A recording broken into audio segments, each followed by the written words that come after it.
इसलिए आवश्यक है कि राम मंदिर बन के जानते क्या संदेश देगा।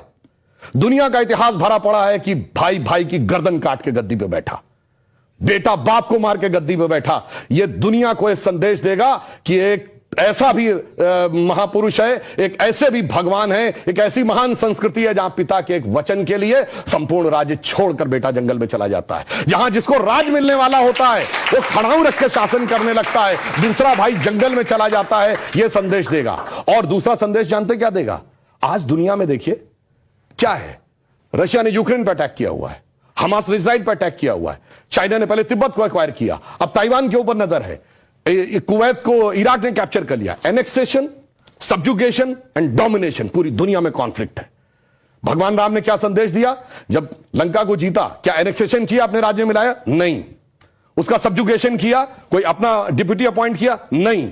उसका कोई डोमिनेशन किया कि कोई उससे ट्रीटी लिखवाई? नहीं।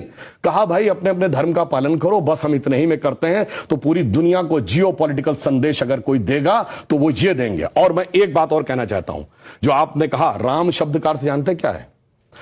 रम धातु से बना है। जैसे आपने हिंदी में और संस्कृत में शब्द सुना होगा रमणीक स्थान, रमता जोगी, यानी जिसमें चीज सेटल हो। राम शब्द का संस्कृत में अर्थ है रमन्ते इति रामः, अर्थात वह एलिमेंट जिसमें संपूर्ण संसार सेटल्ड है। और वो एलिमेंट का संघर्ष किससे है? दशानन से, 10 मुख वाले रावण से, उसकी 10 इंद्रियों की बहिर्मुखी पिपासा से। और राम उत्पन्न कैसे होंगे? राम के पिता क्या नाम है? दशरथ।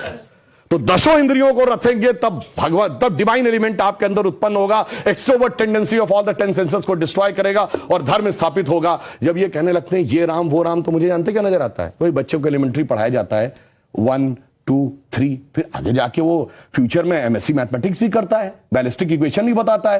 पर ये कहेंगे नहीं वो बैलिस्टिक इक्वेशन है, तो फिर तो 1 2 नहीं पढ़ाना चाहिए, क्योंकि वो तो अलग है। मैं पहले भी उदाहरण दे चुका हूं। 4 - 3 = 1 होता है। आप सब ने जब क्लास 2nd 3rd में एडिशन सब्ट्रैक्शन सीखा, अगर आप 3 - 4 करते टीचर डांट देती थी। बेवकूफ, ये नहीं पता 3 - 4 नहीं हो सकता, पर 3 - 4 होता है -1। ये बताएंगे -1 का स्क्वायर रूट होता आई, जो सारी बैलिस्टिक इक्वेशंस का मेन अंग। तो उस लेवल पे पहुंचिए तो समझ में आएगा जिसको आप कह रहे हैं बचकाना है वो कितना आलीशान है, ये जाके समझ में आएगा। डॉक्टर कलाम से पूछिए तो -1 के स्क्वायर रूट का अंतर समझ में आएगा। तो राम की कथा बहुत गहरी है और इसीलिए रामचरितमानस क्यों लिखा है? राम के चरित्र को मन में धारण करिए।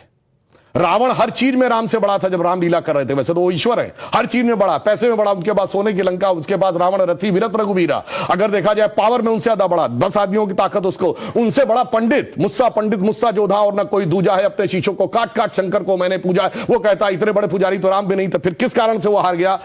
चरित्र में राम बड़े थे। इसीलिए तुलसी ने कहा रामचरितमानस। और चरित्र की याद दिलाएगा यह मंदिर, जो सिर्फ भारत के लिए नहीं पूरी मानवता के लिए श्रेष्ठतम मानवीय मूल्यों का प्रतीक होगा। इसलिए 21वीं सदी का महान भारत बगैर राम मंदिर के संभव नहीं था। इसीलिए अमृत काल के उषा काल में राम मंदिर उभर के सामने आ रहा है। बहुत